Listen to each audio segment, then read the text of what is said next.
Buenos días, hermanos y hermanas en el Señor que nos acompañan en este curso de introducción a los escritos de la Sagrada Escritura. Hoy vamos a contemplar la lección número 4, donde vamos a hacer un pequeño resumen de la historia de la salvación que está contenida en la Sagrada Escritura. Vamos a hacer un pequeño resumen porque la historia de la salvación requiere un curso aparte, un curso completo que nos vaya a mostrar todos los personajes que estuvieron en la historia de la salvación. Pero nosotros lo vamos a resumir en aproximadamente 3-4 lecciones así rápidas para conocer un poco la historia de la salvación antes de ingresar a la Biblia en sí. Vamos a meditarlo entonces en el nombre del Padre, del Hijo, del Espíritu Santo. Amén. Ven Espíritu Santo, llena los corazones de tus fieles, enciende en ellos el fuego de tu amor. Envía, Señor, tu Espíritu Creador y se renovará la faz de la tierra. Oh Dios, que has iluminado los corazones de tus hijos con la luz del Espíritu Santo, haznos dóciles a tus inspiraciones para gustar siempre del bien y gozar de tu consuelo. Por Jesucristo nuestro Señor. Amén. La Biblia y la historia de la salvación. Bueno, tanto el Antiguo Testamento como el Nuevo Testamento es una sola historia, una historia en la cual Dios se revela al hombre, el hombre responde a la revelación de Dios, se unen a través de alianzas y Dios cumple su parte de la alianza. El hombre no siempre cumple su parte de la alianza, a veces traiciona esa alianza y por lo tanto vienen castigos, vienen enemistades, vienen problemas, vienen dificultades. Y entonces ha sido una vida constante. Dios se injerta en nuestra vida y luego nosotros nos injertamos en Dios por medio de Jesucristo. Es Dios que viene para conducir a todo hombre a su último fin, a su objetivo natural, que es llevarnos al reino de Dios. Pero llevarnos al reino de Dios lo ha hecho a través de una historia progresiva, de una historia de la salvación. Dios quiere salvarnos desde el principio. Muchas veces nosotros, a pesar de que cuando nos preguntan ¿y usted quiere salvarse?, decimos sí, en realidad vivimos como que si no quisiéramos salvarnos. Vivimos como completamente alejados de Dios. Y por eso la historia de la salvación se divide en etapas. Un momento en el cual Dios empieza a hablar, después Dios se manifiesta, después Dios acompaña, después Dios envía a alguien que esté ahí representándolo, hasta que entonces envía a su Hijo Jesucristo, que ya queda entre nosotros y que nos deja el pan misterioso, el maná en el desierto, que ahora es la Eucaristía, que nos da la fuente de vida. Entonces, una historia de salvación que está relacionada en la Biblia. La enseñanza más importante que el Señor da en cada página es que Dios interviene con su poder en la historia del hombre e interviene siguiendo un plan, un proyecto determinado, desde la creación hasta el final de los tiempos. Israel es el pequeño pueblo que fue el escenario de las acciones maravillosas de la salvación. Todo lo que pasó dentro de la nación israelita, escogida para ser depositaria de la misión divina, revistió así de carácter sagrado. Todos los acontecimientos, hasta las leyes que reglamentaron la vida social y política, son interpretados y vividos como intervenciones salvíficas del Señor. Dios escogió a Israel y no lo abandona, sino que lo acompaña constantemente, le da su protección, le da su cobijo, y siempre se muestra con prodigios, con milagros, pero siempre el pueblo de Israel, a pesar de ser el pueblo escogido de Dios, por momentos se vuelve soberbio, se cree ser el único y al final terminan traicionando a Dios siempre. Un ejemplo de que Dios nunca abandona al pueblo de Israel es lo que dice el Éxodo capítulo 16 y capítulo 17 acerca del misterioso maná en el desierto.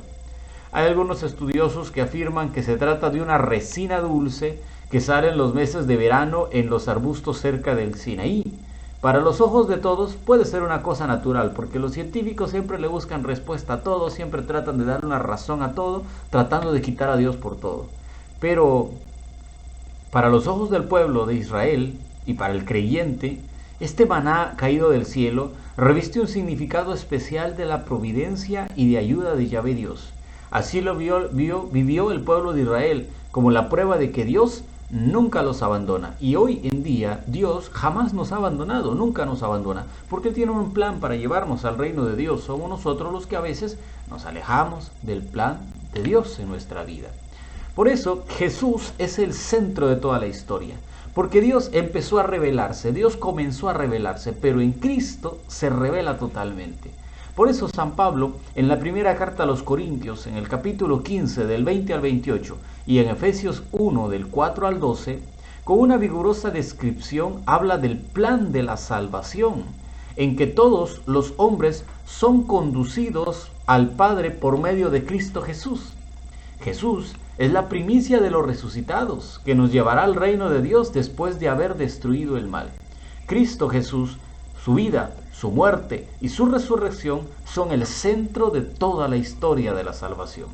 Por eso Pablo en 1 Corintios 15, capítulo 1, verso 15 nos va a decir: por Él, con Él y en Él han sido creadas todas las cosas. Todo lo fue hecho por Él y con Él. Todo subsiste en Él. Cristo es la base de todo. Por Él, con Él y en Él. Por eso es que es de suma importancia que quien se acerca al estudio de la Biblia tenga presente la relación de toda la historia con la venida y la enseñanza de Cristo. El mismo Jesús lo recuerda a los discípulos de Maús cuando iban caminando y tristes, y Jesús se les apareció y dice Lucas en el capítulo 24, verso 25, y les explicó todo lo que de Él se hablaba en las Escrituras. Y es que todo el acontecimiento, desde que Dios escoge a Abraham, hace su pacto con Jacob, luego sigue con Noé, luego va con David en los reyes, con Moisés, con los profetas, con los jueces, y toda la historia de la intervención de Dios está reflejada en algo: un Mesías que nacerá, un vástago del retoño de Jesé, alguien que vendrá a hacer una nueva alianza y que culminará toda la historia de la salvación.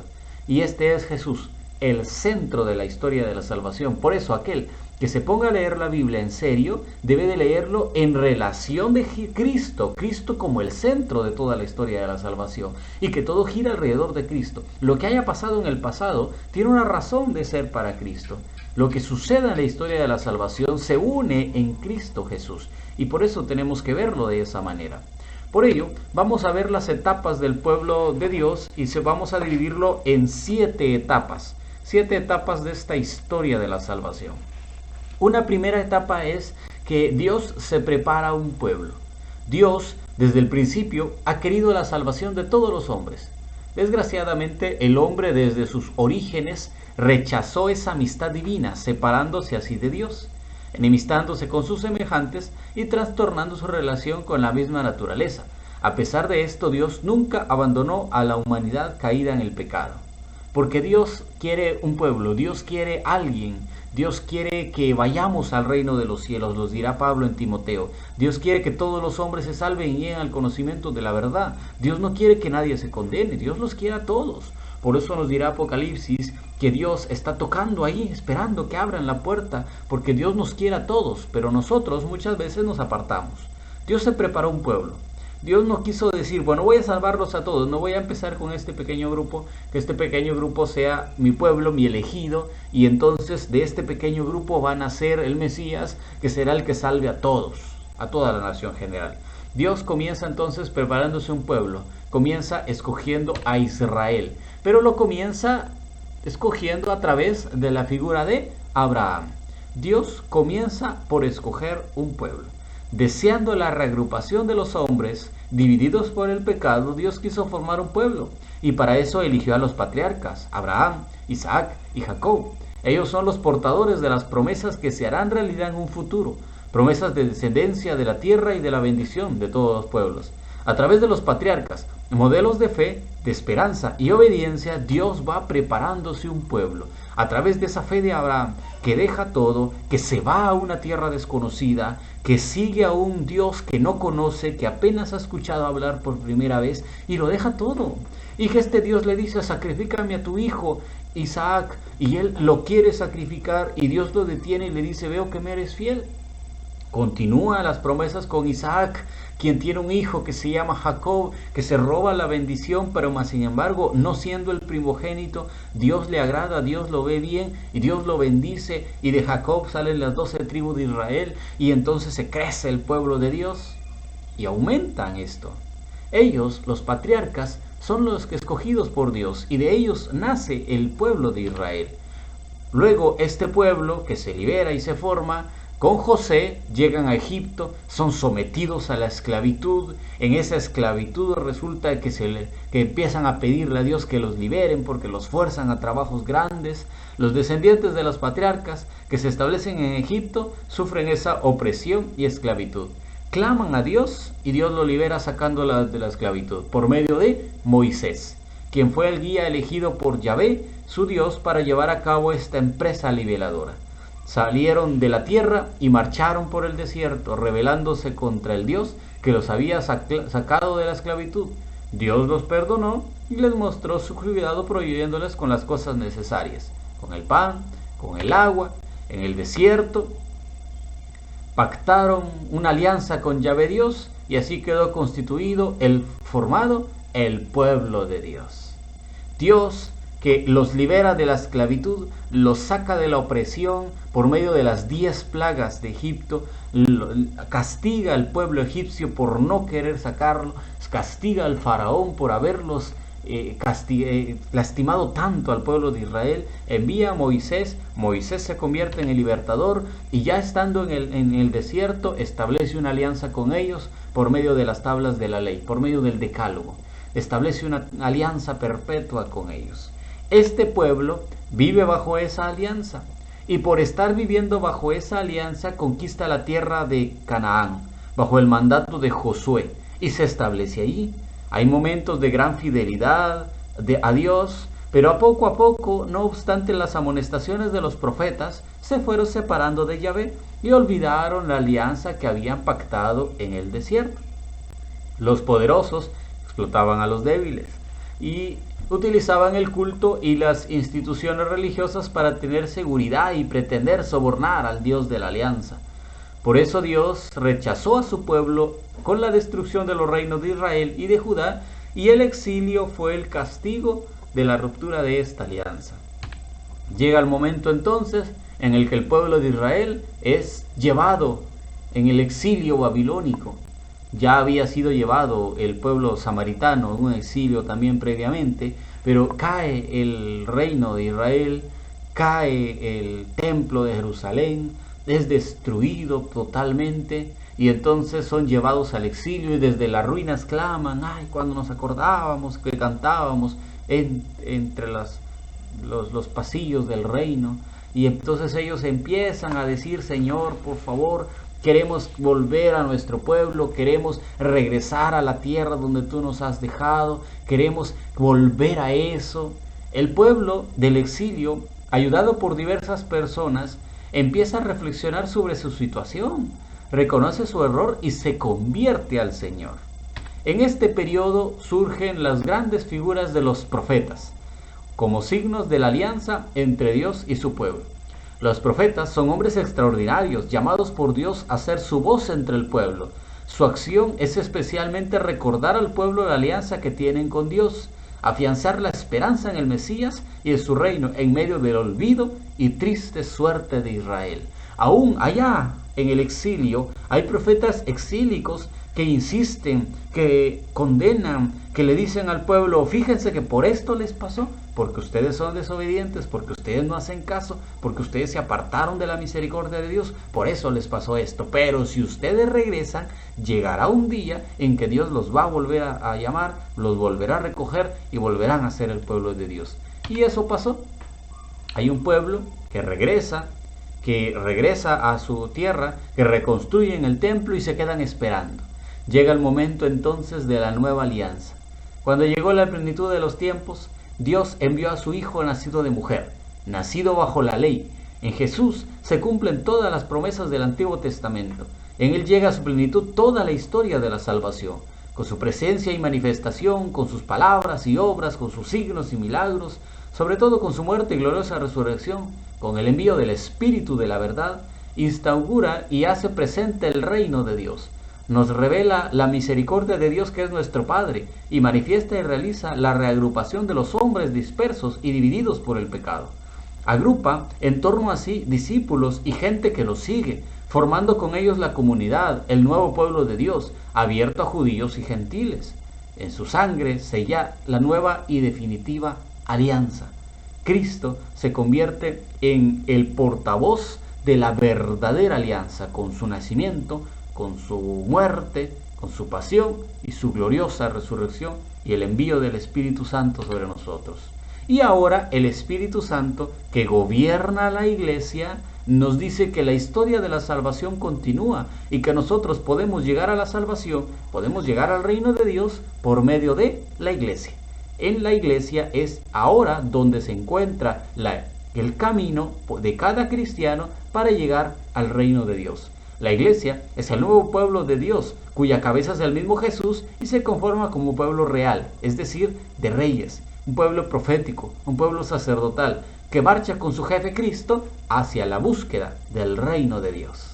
Entonces, 7 etapas de la historia de la salvación en las cuales Dios se prepara un pueblo, Dios comienza a escoger ese pueblo de Israel, ese pueblo se forma pero se convierte pecador y entonces llega a la tierra de Egipto y empieza a ser oprimido, empieza a ser esclavizado. Dios envía a Moisés, Moisés lo rescata de esa opresión, pero cuando ya están felices y han sido rescatados, se les olvida Dios y empiezan a pecar, reyes malos, reyes buenos, que se casan con pecadores, que le hacen templos y que adoran falsos dioses. Entonces Dios los castiga y se los lleva al exilio.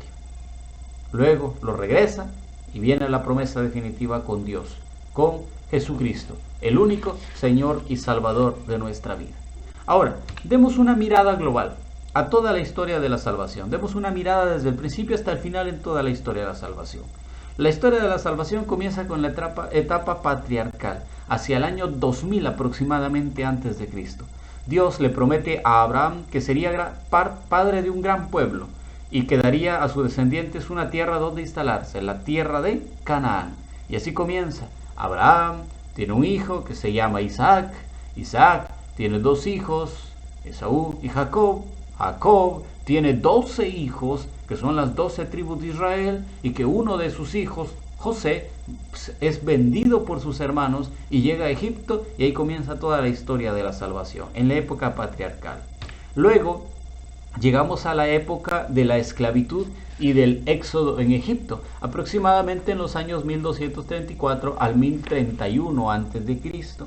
Y es que antes de instalarse en Canaán, los israelitas vivieron muchos años en Egipto, trabajando como esclavos, pero a pesar de ello seguían creyendo en la promesa de Dios. Moisés sacó a los israelitas de Egipto y los condujo a la tierra prometida.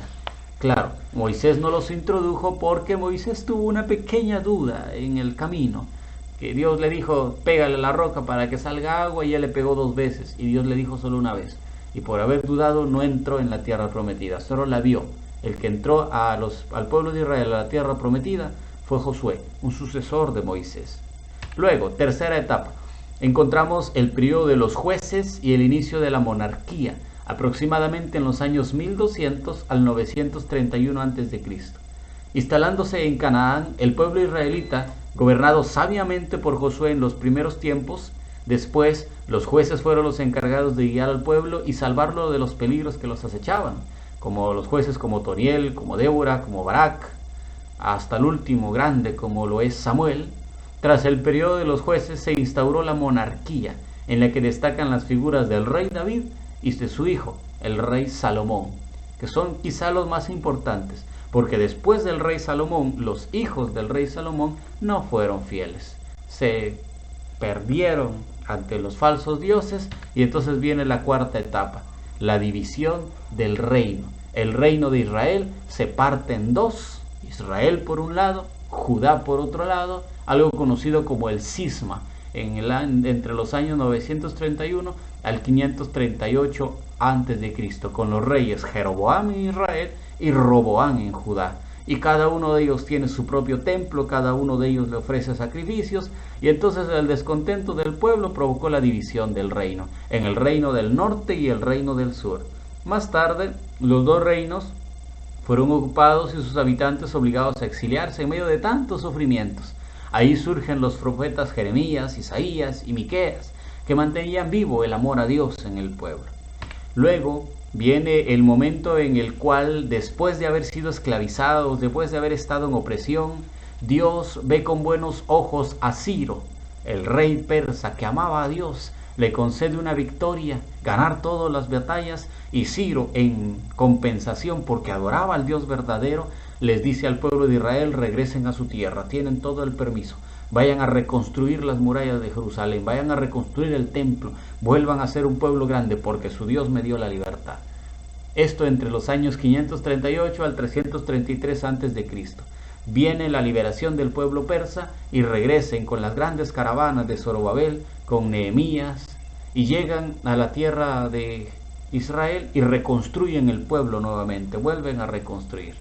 Pero como siempre viene el problema de que no se apartan de los ídolos, sino que siempre están pegados a los ídolos, vuelven a ser conquistados el pueblo de Israel por el pueblo griego y el pueblo helénico, entre los años 333 y 63 a.C. Y con ello Israel pasó a formar parte del imperio de un gran señor, conocido como Alejandro Magno. De esta forma, la cultura griega empezó a influir en el pueblo judío. La influencia de la cultura griega provocó divisiones entre los israelitas. Siempre seguían en un pequeño problema, hasta que llega el Imperio Romano, entre los años 63 a.C. y el 324 después de Cristo, con la conquista de Jerusalén por parte del general romano Pompeyo. Comenzó el periodo de la dominación romana, que duró varios siglos y que en ese entonces nace Cristo y viene a establecer la nueva alianza. Durante este periodo el pueblo se vio envuelto en luchas, persecuciones, tuvo lugar la destrucción del templo, y toda esta destrucción y la liberación de la iglesia y el fin de la libertad por el cual ahora nosotros estamos acá, tuvo lugar con la proclamación del Edicto de Milán por el emperador Constantino. Dios entonces, a lo largo de la historia de la salvación, se nos ha revelado como un Dios cercano, liberador, que toma partido por el débil. El pueblo de Israel fue infiel a la alianza pactada con Yahvé, entre otras cosas, porque fue injusto con los demás. Dios ofrece la salvación no al hombre aislado, sino al hombre en comunidad. Hoy en día, por medio de la comunidad, la iglesia, sacramento de la salvación, podemos nosotros también llegar un día a la salvación en el reino de Dios Padre Celestial. Estas etapas de la historia de la salvación las vamos a continuar viendo en las próximas lecciones. Gracias por estar con nosotros en esta lección número 4. Si Dios quiere, nos vemos en la lección número 5. Ave María Purísima, sin pecado concebida, en el nombre del Padre, del Hijo, del Espíritu Santo. Amén.